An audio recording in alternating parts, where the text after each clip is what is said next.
خدا کرے کہ میری عرض پاک پہ اترے وہ فصل گل جسے اندیشہ زوال نہ ہو. خدا کرے میرے ہر ایک ہم وطن کے لیے حیات جرم نہ ہو, زندگی بوال نہ ہو.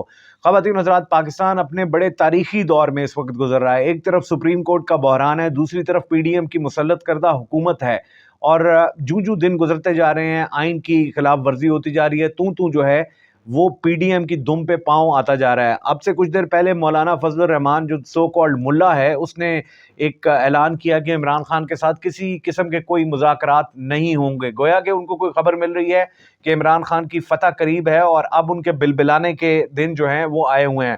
خواتین و حضرات, بہت زیادہ پولیٹیکل آج بھی دن رہا اور بہت ساری ہیپننگ آج کے دن میں بھی رہی. اور آپ جانتے ہیں کہ کور کمانڈر کانفرنس ہوئی تو اس کا اعلامیہ بھی کافی دنوں کے بعد, یعنی 2 دن کے بعد تقریباً اس کا اعلامیہ آیا, اور اس میں بھی جو ہے وہ بات جو ہے وہ پاکستانی عوام کی گئی. سینٹر آف گریوٹی جو ہے وہ عوام ہے, یہ عاصم منیر صاحب نے فرمایا, اور اس میں ایک ہڈن میسج جو ہے وہ ضرور چھپا ہوا تھا. لیکن پاکستانی عوام صرف سینٹر آف گریوٹی سے نکال کے اب اوپن کوئی نہ کوئی سٹانس جو ہے وہ اسٹیبلشمنٹ سے چاہتی ہے کہ اسٹیبلشمنٹ اوپنلی جو ہے وہ آئین اور قانون کی بالادستی کی بات کرے, وہ کانسٹیٹیوشن کی بات کرے, اور جس سچویشن میں اس وقت ملک پھنسا ہوا ہے جوڈیشل کرائسس میں, اس سے نکالنے کی بات جو ہے وہ کرنی چاہیے. اگر اسٹیبلشمنٹ جو ہے وہ واقعی پاکستان کے خیر خواہ ہیں اور ان پہ جو دھبا لگ چکا ہے کہ وہ پی ڈی ایم کی بیک پہ ہیں, تو ان کو کھل کے جو ہے وہ سامنے آنا پڑے گا. خواتین حضرات, بہت امپورٹنٹ خبریں ہیں اور کچھ اندر کی خبر بھی ہے. آج آپ نے کچھ آپٹکس دیکھے, تصویریں دیکھی کہ جماعت اسلامی کے سربراہ سراج الحق صاحب جو ہے وہ اپنے وفد کے ساتھ عمران خان سے انہوں نے ملاقات کی, اور ہمارے پاس جو مبینہ طور پہ اطلاعات پہنچی ہیں ذرائع کے مطابق وہ یہ کہ عمران خان سے ملاقات سے پہلے سراج الحق جو ہے وہ شہباز شریف سے ملے. اس کے علاوہ ان کو ایک خصوصی طیارہ دیا گیا اور وہ خصوصی طیارے کے ذریعے جو ہے وہ ٹریول کر رہے ہیں.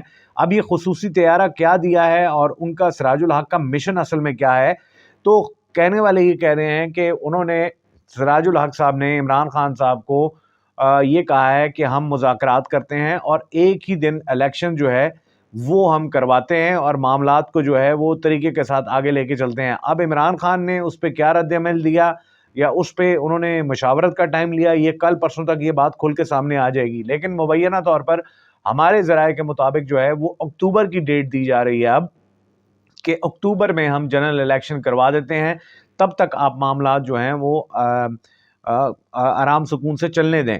اب اس کے علاوہ اب سراج الحق جو ہیں وہ آصف علی زرداری سے بھی جا کے ملیں گے, اور یہ ایک پوری وہ جس طرح رشتے کرانے والی مائی ہوتی ہے وہ 1 بائی 1 جو ہے وہ جا کے اور لوگوں سے ملاقات کر رہی ہے.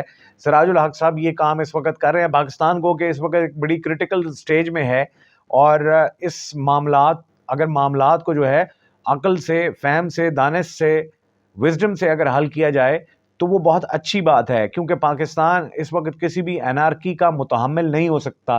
پی ڈی ایم اپنی حکومت کی, ناجائز حکومت کی طوالت کے لیے وہ اس وقت کچھ بھی کرنے کو تیار ہیں. جیسا کہ آپ کے جو منسٹر ہیں خواجہ آصف صاحب, وہ فرماتے ہیں کہ ہم افغانستان کے ساتھ بھی جنگ کریں گے. یعنی بے شرمی کی کوئی اعلیٰ مثال اگر کوئی بن سکتی ہے تو وہ خواجہ آصف ہیں. کہتے ہیں کہ ہم ٹی ڈی پی کے پیچھے افغانستان میں جائیں گے. افغانستان میں طالبان کی حکومت ہے اور پاکستان کو ایک نئے بحران میں دھکیلنے کے لیے وہ تیار ہیں. اس کی ریزن یہ ہے کہ اگر ایسا ہوگا تو کل کو ان کے پاس لاجک ہوگی کہ جی چونکہ پاکستان جنگ کے حالات میں ہے تو معاملات جو ہیں وہ ٹھیک نہیں ہیں. دوسری طرف پاکستان پیپلز پارٹی پہ زلمے خلیل زاد جو ہیں انہوں نے آج رسپونڈ کیا آصف علی زرداری پہ, اور ان کو مسٹر 10% کہہ کے پکارا. یہ ان کی عزت ہے, یہ ان کی حقیقت ہے. اصل میں کتابیں عمران خان صاحب صحیح کہتے ہیں ان پہ لکھی جا چکی ہیں. مسٹر 10% پہ انہوں نے کہا کہ میں مسٹر 10% کو بتانا چاہتا ہوں کہ میں کسی ملک کا, کسی شخص کا, کسی ادارے کا ایجنٹ نہیں ہوں, اور میں نے تو ایک مخلصانہ مشورہ دیا تھا کہ پاکستان جو اس وقت دوہرا اور توہرا جو بحران چل رہے ہیں تو اس میں یہ کہا تھا کہ اس بحران سے نکالنے کے لیے میں نے حل دیا تھا. تو انہوں نے دوبارہ کہا کہ میں مسٹر 10% کو یہ کہنا چاہتا ہوں کہ محترمہ بینظیر بھٹو کی لیگیسی کا ہی کچھ خیال کر رہے ہیں کہ وہ آئین اور قانون کی پابند تھی, لیکن اس وقت لگ رہا ہے کہ پاکستان پیپلز پارٹی جو ہے خود آمروں کی گود میں بیٹھی ہوئی ہے اور آمرانہ جو فیصلے وہ مسلط کر رہے ہیں پاکستانی عوام پہ. تو انہوں نے زلمے خلیل زاد نے کہا کہ میں نے اس سے منع کیا ہے آپ کو مسٹر 10% کو جو ہے وہ رول آف لا کا خیال کرنا چاہیے. تو انٹرنیشنلی بھی جو اب پی ڈی ایم پر پریشر جو ہے وہ بڑھتا جا رہا ہے. بہت سے دوست ممالک جو ہیں ان کی طرف سے بھی یہ اعلان کیا گیا ہے کہ پاکستان میں حالات ٹھیک کرنے کے لیے الیکشنز جو ہیں وہ بہت ضروری ہیں. خواتین و حضرات، عمران خان کے حوالے سے بہت ساری باتیں بھی ہوئیں کہ عمران خان کے سامنے اسٹیبلشمنٹ نے 4 یا 5 نکات رکھے ہیں کہ اگر وہ مان جاتے ہیں تو معاملات حل ہو جاتے ہیں. اس میں سب سے پہلے ارشد شریف کا کیس ہے. جنرل باجوہ کو کچھ نہ کہا جائے، نواز شریف کو جو ہے وہ ان کے کیسز معاف کر دیے جائیں، اور ان کے NRO 2 تو ویسے بھی مل چکا پی ڈی ایم کو. تو یہ سارے وہ معاملات ہیں جس پر عمران خان ابھی تک بضد ہیں. اور دوسری طرف یوں محسوس ہوتا ہے کہ پی ڈی ایم اور ان کی سپورٹ میں کوئی نہ کوئی حلقے جو ہیں وہ ان کو سپورٹ کر رہے ہیں کہ معاملات جو ہیں وہ آگے نہ بڑھ سکیں. لیکن یہ سراج الحق والا جو ایلیمنٹ آیا ہے، یہ بھی اچھی بات ہے کہ ایک جو ملک کا پاپولر ترین لیڈر ہے، گریوٹی جو اصل میں ہے اس ملک کی وہ عمران خان ہے. جو کہتے ہیں کہ سینٹر آف گریوٹی اگر اس ملک کی ہے تو وہ عمران خان صاحب ہیں. کل آرمی چیف نے کہا کہ سینٹر آف گریوٹی جو ہے وہ عوام ہے اور ہم سینٹر آف گریوٹی کے ساتھ ہیں. تو سینٹر آف گریوٹی کا پھر آپ کو خیال کرنا چاہیے کہ سینٹر آف گریوٹی جو قانون کے ساتھ کھڑا ہے آپ کو اس کا خیال کرنا چاہیے، اس کا ساتھ دینا چاہیے. جو آئین اور قانون کے ساتھ کھڑا ہے اس کا ساتھ دینا چاہیے. چیف جسٹس عمر عطا بندیال جو ہے وہ ڈٹ کے کھڑے ہیں. اور آج لاہور میں گول میز کانفرنس ہوئی جس میں کہ اعلامیہ یہ تھا، جس میں کہ تمام لوگوں نے یہ کہا، اعتزاز احسن نے یہ بڑی بات اوپنلی کی. انہوں نے کہا کہ پی ڈی ایم یہ تاثر دینے کی کوشش کر رہی ہے کہ سپا سالار ان کے ساتھ ہے، جو کہ پورے ملک کو یہ امپریشن مل رہا ہے. یہ ایک امپریشن بن چکا ہوا ہے کہ اسٹیبلشمنٹ یا جنرل عاصم منیر جو ہے وہ شہباز شریف اور پی ڈی ایم فضل الرحمان اور پیپلز پارٹی کی بیک پہ کھڑے ہیں. یہ امپریشن اگر نہیں ہے، لیکن پی ڈی ایم نے یہ امپریشن پوری قوم کو دے دیا ہوا ہے.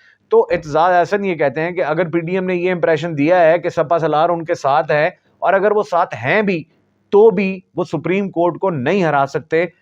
الیکشن جو ہیں وہ 14 مئی کو ہوں گے. آئین اور قانون کی جو ہے وہ مانی جائے گی اور پاکستان کا آئین اور قانون کھڑے رہیں گے. کیونکہ اعتزاز احسن کہتے ہیں کہ مجھے لگتا نہیں تھا، لیکن جس طرح جسٹس عمر عطا بندیال پاکستان کے قوانین کی اور پاکستان کے آئین کی حفاظت کے لیے کھڑے ہوئے ہیں، وہ تاریخ میں یاد رکھا جائے گا. تو پی ڈی ایم کے گلا جو ہے وہ ہر طرف سے اب دبایا جا رہا ہے. یہی وجہ ہے کہ اب ان کی چیخو پکار، ان کی چاں جو ہے وہ اب آپ کو زیادہ سننے کو مل رہی ہے. خواتین و حضرات، دوسری طرف جو معاملات چل رہے ہیں جس کی طرف عمران خان نے کل بھی اشارہ کیا کہ انہوں نے سابقہ آرمی چیف جنرل باجوہ کو بھی کہا کہ وہ جو آپ کے اندر کا ایک ونگ ہے جو لوگوں کو اٹھا رہا ہے. آج بھی پاکستان تحریک انصاف کے بہت سرگرم کارکن اور پاکستان ایک ٹرو ورکر پاکستان تحریک انصاف کے وقاص امجد جن کا نام ہے، ان کو لاہور سے غائب کر دیا گیا. ان کا کام کیا تھا؟ وہ سحری میں اور افطاری میں جو ہے وہ زمان پاک میں آنے والے لوگوں کو افطاری اور سحری کراتا تھا. تو وقاص کو آج دن سے لاپتہ کیا گیا. کل ان کے موبائل پہ انڈیا کے نمبر سے کالز بھی آئیں، ان کو دھمکیاں بھی ملی، اور آج ابھی تک اس کا کوئی پتہ نہیں. دوسری طرف کراچی میں علی زیدی کو ان کے دفتر سے دروازے توڑ کے اوپنلی پولیس اور کچھ سول کپڑوں میں لوگ جو ہے وہ اٹھا کر لے گئے. کوئی پرسان حال نہیں ہے اس ملک کا. فاشزم اپنے عروج پہ ہے. یہ پی ڈی ایم کی جماعتیں یہ سمجھتی ہیں کہ شاید یہ وقت ہمیشہ رہے گا، لیکن وہ یہ جانتے نہیں ہیں کہ فرعون کا بھی ایک وقت مقرر تھا، اور جس وقت اس نے توبہ کی بات کی تو اس کو توبہ بھی اس کی قبول نہیں. ان کے ساتھ بھی یہی فرعون والا عمل جو ہے، یہی فرعون والی بات جو ہے وہ ضرور ہوگی. لیکن کہیں نہ کہیں ایک کوئی سلور لائننگ ہے کہ معاملات سلجھانے کی بات ہو رہی ہے. دوسری طرف چونکہ یہ مافیا بیٹھا ہے تو مافیا اپنے مفاد کے لیے پاکستان کو تو داؤ پہ لگا دے گا، لیکن پاکستان کے لوگوں کی بات نہیں سنیں گے، آئین کی بات نہیں سنیں گے. اور اگر کوئی معاملات کو ٹھنڈا کرنے کی کوشش کر رہا ہے تو وہ نہیں کریں گے. عمران خان نے سراج الحق صاحب کو کیا جواب دیا، یہ 1-2 دنوں میں کلیئر ہو کے بات سامنے آ جائے گی. لیکن ایک مرتبہ پھر بتاتا چلوں کہ اکتوبر کے الیکشن کی کہانی اور اکتوبر کے الیکشن کی بات چیت کے لیے سراج الحق متحرک ہوئے ہیں.